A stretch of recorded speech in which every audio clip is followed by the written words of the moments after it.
Bismillahirrahmanirrahim. Assalamualaikum warahmatullahi wabarakatuh. Semangat pagi.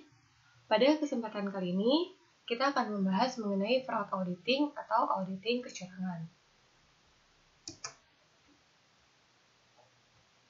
Apa yang dimaksud dengan kecurangan atau fraud? Jadi dalam perusahaan itu sebenarnya terjadi ada dua tipe kesalahan atau sebuah konsep dalam kesalahan.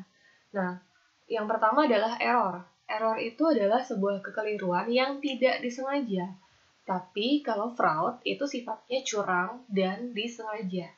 Di mana definisi dari fraud itu adalah tindakan curang yang dilakukan sedemikian rupa sehingga menguntungkan diri sendiri atau kelompok atau merugikan pihak lain, baik itu perorangan, perusahaan, atau institusi.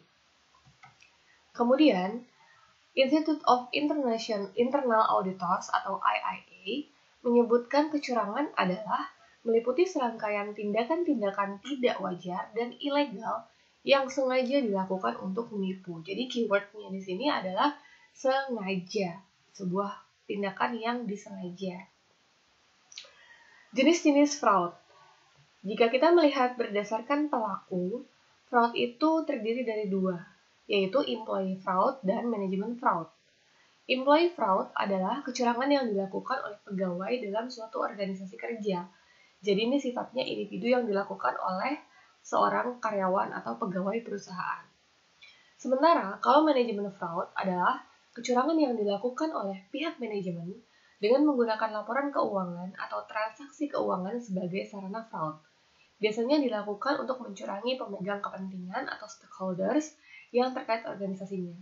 Jadi kalau manajemen fraud itu dilakukan oleh beberapa orang berarti ya, yang tergabung dalam manajemen, biasanya menggunakan laporan keuangan.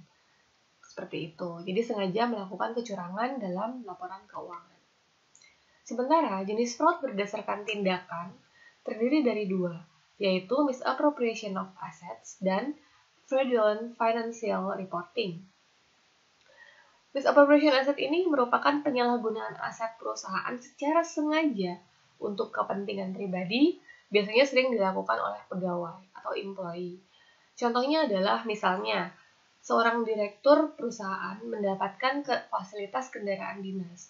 Namun, kendaraan dinas itu digunakan untuk kepentingan pribadi, misalnya untuk antar jemput anaknya ke sekolah atau bahkan untuk kepentingan mudik atau pulang kampung. Itu termasuk dalam kecurangan yang berbentuk misappropriation of asset. Sementara kalau fraudulent financial reporting ini menggunakan sarana laporan keuangan, yaitu salah saji atau pengabaian jumlah dan pengungkapan yang disengaja dengan maksud menipu para pengguna laporan. Biasanya sering dilakukan oleh manajemen. Contohnya dalam hal ini adalah manajemen laba. Jadi manajemen ini melakukan dengan sengaja melakukan salah saji hal-hal terkait dengan jurnal mungkin atau laporan keuangan agar labanya terlihat bagus di mata pengguna laporan keuangan. Nah, hal-hal yang menyebabkan seseorang melakukan fraud itu ada sekarang teorinya yang disebut dengan Pentagon Teori. Terdiri dari 5 penyebab terjadinya fraud. Yang pertama adalah pressure atau tekanan. Pressure biasanya kalau di perusahaan itu terdiri dari 4 hal ini. Perusahaan merasa tertekan sehingga dia melakukan kecurangan jika terjadi financial stability atau stabilitas keuangan. Misalnya kondisi labanya itu tidak bagus atau fluktuatif atau bahkan cenderung menurun. Biasanya dengan hal ini manajemen melakukan kecurangan. Kemudian external pressure. External pressure di sini adalah tekanan dari pihak luar. External pressure yang dimaksud tekanan dari luar itu biasanya dari customer, bisa dari pemegang saham, sehingga perusahaan cenderung melakukan kecurangan dalam bentuk yang fraudulent financial reporting tadi, agar labanya terlihat bagus. Kemudian ada personal financial need. Ini biasanya untuk employee ya. Personal financial need ini biasanya karena dilakukan oleh individu, mungkin ya, si pegawai itu ada masalah kondisi keuangan, entah karena kebutuhan atau banyaknya utang, sehingga dia membutuhkan uang dan memutuskan untuk melakukan kecurangan. Kemudian ada financial target. Financial target ini yang namanya perusahaan pasti punya anggaran pendapatan dan target laba. Dengan kondisi tertekan seperti itu, maka bisa saja manajemen atau seorang pegawai itu melakukan kecurangan. Kemudian yang berikutnya adalah dalam Pentagon teori, setelah pressure adalah opportunity atau kesempatan. Opportunity ini terjadi karena biasanya 3 hal. Yang pertama, ineffective monitoring. Jadi pengawasannya itu tidak efektif yang dilakukan oleh perusahaan. Mungkin saja tidak ada auditor internal, tidak ada komite audit, atau mungkin bahkan walaupun ada tapi tidak berjalan secara efektif. Sehingga ini menyebabkan menimbulkan kesempatan bagi seorang pegawai atau manajemen untuk melakukan kecurangan. Yang kedua adalah nature of industry. Jadi memang kondisi industri secara alami itu bisa saja menimbulkan kesempatan, sehingga pegawai ini bisa melakukan kecurangan. Jadi dengan kondisi misalnya praktek suap-menyuap yang sudah biasa, atau mungkin bahkan misalnya perusahaan konstruksi di bidang properti itu juga terpaksa untuk melakukan kecurangan karena memang ada kesempatan, ada peluang untuk melakukan itu karena memang nature of industry-nya memang seperti itu gitu, sudah biasa. Kemudian ada organizational structure atau struktur organisasi. Struktur organisasi ini bisa berdampak memberikan kesempatan. Misalnya terjadinya kecurangan itu karena tidak adanya auditor internal dalam struktur organisasinya perusahaan tersebut. Maka tentu saja ini memberikan kesempatan bagi pegawai untuk melakukan kecurangan. Kemudian setelah pressure dan opportunity, yang kedua adalah rationalization. Rationalization ini bisa dikatakan sebagai mencari pembenaran. Jadi bukan kebenaran ya. Pembenaran dalam arti, misalnya gini, ketika seseorang melakukan kesalahan, dia merasa, saya wajar kok melakukan hal ini, karena memang yang lain juga sama. Contohnya misalnya mencontek dalam ujian.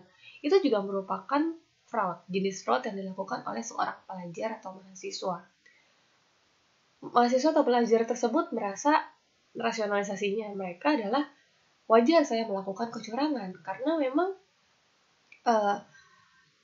ini memang dibutuhkan gitu supaya saya dapat nilai bagus. Kalau saya nggak seperti ini maka saya tidak mendapatkan nilai yang bagus. Maka saya bisa dimarahi oleh orang tua misalnya atau mendapatkan hukuman dari dosen atau dari guru. Jadi hal-hal yang terus-menerus mencari pembenaran bagi dirinya sendiri. Itu bukan kebenaran yang mutlak ya. Jadi rasionalisasi ini sebenarnya cukup berbahaya gitu, menjadi penyebab dalam terjadinya kecurangan. Kemudian, fraud Pentagon teori yang berikutnya adalah competence atau kompetensi. Kompetensi di sini berupa fungsi atau posisi kedudukan. Kemudian dia merupakan orang yang cerdas. Kemudian dia PD-nya sangat tinggi. Jadi kalau seseorang yang punya posisi yang cukup tinggi, dia tentunya punya kompetensi untuk melakukan kecurangan gitu kan. Apalagi dia cerdas gitu, dia punya percaya diri yang tinggi. Itu sangat mendukung sekali ya untuk melakukan kecurangan gitu kan. Terus kemudian dia adalah orang yang suka memaksa, kemudian bohong yang efektif gitu. Jadi kalau misalnya dia melakukan kebohongan itu tepat sasaran gitu. Sehingga tuh dia punya kompetensi itu gitu. Kemudian dia kebal terhadap stres.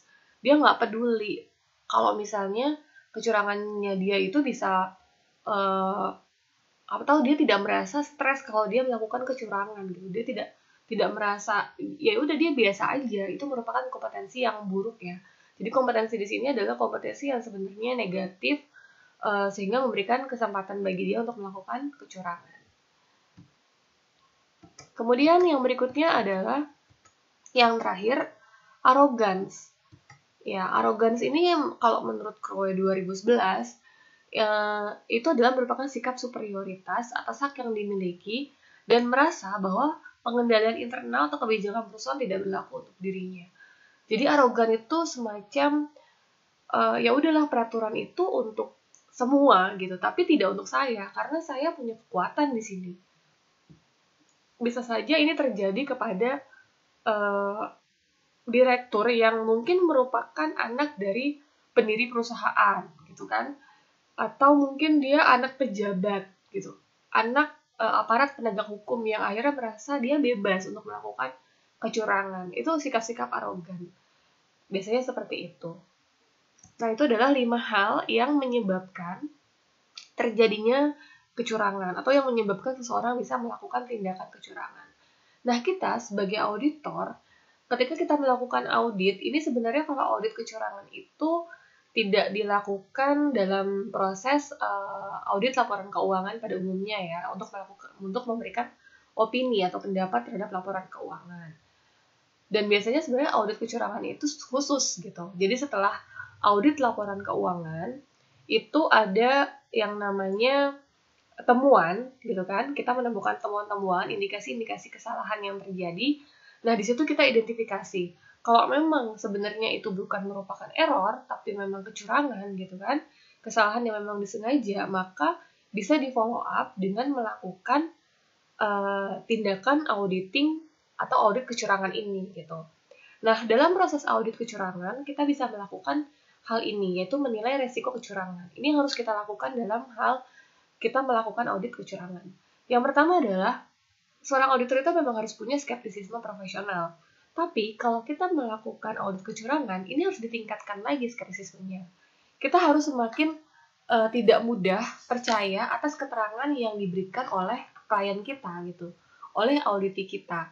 Jadi memang harus ditingkatkan ya ininya skeptisisme profesionalnya itu. Jadi kecurigaannya itu jadi ditambahkan gitu kan. Kemudian yang kedua yang bisa kita lakukan adalah mencari sumber informasi. Mencari sumber informasi ini adalah kita bisa melakukan wawancara lebih lanjut gitu kan, atau melakukan beberapa konfirmasi dengan pihak lain. Kemudian sering-sering komunikasi dengan tim audit karena bisa jadi ada informasi yang diperoleh dari anggota tim lainnya gitu. Kemudian kita harus juga melakukan beberapa prosedur analitis, menilai faktor-faktor resiko yang mungkin menyebabkan terjadi kecurangan. Itu kita harus cari sumber informasinya secara akurat, baik dari internal maupun dari eksternal perusahaan yang sedang kita audit.